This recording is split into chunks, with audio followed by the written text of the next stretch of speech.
अध्याय 6। इस्राएलियों के मिस्र देश से निकलने के 480वें वर्ष के बाद, जो सुलेमान के इस्राएल पर राज्य करने का चौथा वर्ष था, उसके जीव नामक दूसरे महीने में वो यहोवा का भवन बनाने लगा। जो भवन राजा सुलेमान ने यहोवा के लिए बनाया, उसकी लंबाई 60 हाथ, चौड़ाई 20 हाथ और ऊंचाई 30 हाथ की थी। और भवन के मंदिर के सामने के ओसारे की लंबाई 20 हाथ की थी, अर्थात भवन की चौड़ाई के बराबर थी। और ओसारे की चौड़ाई जो भवन के सामने थी, वो 10 हाथ की थी। फिर उसने भवन में चौखट सहित जालीदार खिड़कियां बनाई। उसने भवन के आसपास की दीवारों से सटे हुए, अर्थात मंदिर और दर्शन स्थान दोनों दीवारों के आसपास उसने मंजिलें और कोठरियां बनाई। सबसे नीचे वाली मंजिल की चौड़ाई 5 हाथ और बीच वाली की 6 हाथ और ऊपर वाली की 7 हाथ की थी, क्योंकि उसने भवन के आसपास दीवार को बाहर की ओर कुर्सीदार बनाया था, इसलिए कि कड़ियां भवन की दीवारों को पकड़े हुए ना हो। बनाते समय भवन ऐसे पत्थरों का बनाया गया जो वहां ले आने से पहले गढ़कर ठीक किए गए थे। और भवन के बनते समय हथौड़े, बसूली या और किसी प्रकार के लोहे के औजार का शब्द कभी सुनाई नहीं पड़ा। बाहर की बीच वाली कोठरियों का द्वार भवन की दाहिनी ओर था, और लोग चक्करदार सीढ़ियों पर होकर बीच वाली कोठरियों में जाते और उनसे ऊपर वाली कोठरियों में जाया करते थे। उसने भवन को बनाकर पूरा किया, और उसकी छत देवदारू की कड़ियों और तख्तों से बनी थी। पूरे भवन से लगी हुई जो मंजिलें उसने बनाई, वो 5 हाथ ऊंची थी, और वे देवदारू की कड़ियों के द्वारा भवन से मिलाई गई थी। तब यहोवा का ये वचन सुलेमान के पास पहुंचा, ये भवन जो तू बना रहा है, यदि तू मेरी विधियों पर चलेगा और मेरे नियमों को मानेगा और मेरी सब आज्ञाओं पर चलता हुआ उसका पालन करता रहेगा, तो जो वचन मैंने तेरे विषय में तेरे पिता दाऊद को दिया था, उसको मैं पूरा करूंगा। और मैं इस्राएलियों के मध्य में निवास करूंगा और अपनी इस्राएली प्रजा को ना तजूंगा। मंदिर की भीतरी सजावट। यूं सुलेमान ने भवन को बनाकर पूरा किया। उसने भवन की दीवारों पर भीतर की ओर देवदारू की तख्ताबंदी की, और भवन के फर्श से छत तक दीवारों पर भीतर की ओर लकड़ी की तख्ताबंदी की। और भवन के फर्श को उसने सनोवर के तख्तों से बनाया। और भवन के पीछे की ओर भी उसने 20 हाथ की दूरी पर फर्श से ले दीवारों के ऊपर तक देवदारू की तख्ताबंदी की।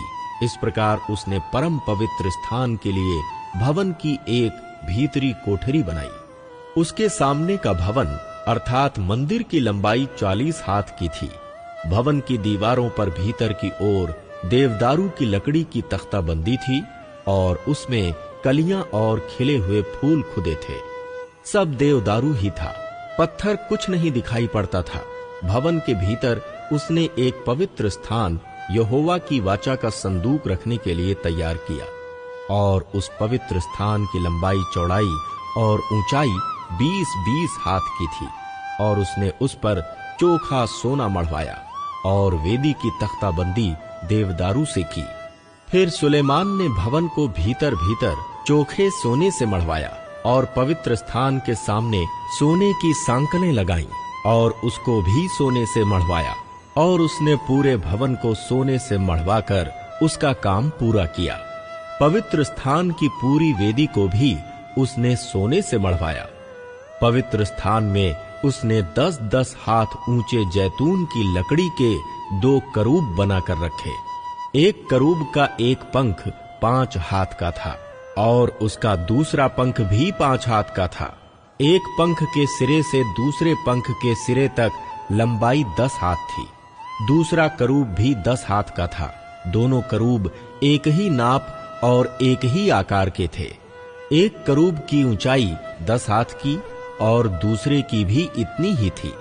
उसने करूबों को भीतर वाले स्थान में धरवा दिया, और करूबों के पंख ऐसे फैले थे कि एक करूब का एक पंख एक दीवार से और दूसरे का दूसरा पंख दूसरी दीवार से लगा हुआ था। फिर उनके दूसरे दो पंख भवन के मध्य में एक दूसरे को स्पर्श करते थे। उसने करूबों को सोने से मढ़वाया। उसने भवन की दीवारों पर बाहर और भीतर चारों ओर करूब, खजूर और खिले हुए फूल खुदवाए। भवन के भीतर और बाहर वाली कोठरी के फर्श उसने सोने से मढ़वाए। पवित्र स्थान के प्रवेश द्वार के लिए उसने जैतून की लकड़ी के दरवाजे लगाए और चौखट के सिरहाने और बाजुओं की बनावट पंचकोणीय थी। दोनों दरवाजे जैतून की लकड़ी के थे और उसने उनमें करूब, खजूर के वृक्ष और खिले हुए फूल खुदवाए और सोने से मढ़ा। और करूबों और खजूरों के ऊपर सोना मढ़वा दिया गया। इसी रीति उसने मंदिर के प्रवेश द्वार के लिए भी जैतून की लकड़ी के चौखट के बाजू बनाए। ये चौकोर थे। दोनों दरवाजे सनोवर की लकड़ी के थे, जिनमें से एक दरवाजे के 2 पल्ले थे और दूसरे दरवाजे के 2 पल्ले थे, जो पलटकर दुहर जाते थे। उन पर भी उसने करूब और खजूर के वृक्ष और खिले हुए फूल खुदवाए और खुदे हुए काम पर उसने सोना मढ़वाया। उसने भीतर वाले आंगन के घेरे को गढ़े हुए पत्थरों के 3 रद्दे और एक परत देवदारू की कड़ियां लगाकर बनाया। चौथे वर्ष के जीव नामक महीने में यहोवा के भवन की नींव डाली गई और 11वें वर्ष के बूल नामक 8वें महीने में वह भवन उस सब समेत जो उसमें उचित समझा गया बन चुका। इस रीति सुलेमान को उसके बनाने में 7 वर्ष लगे।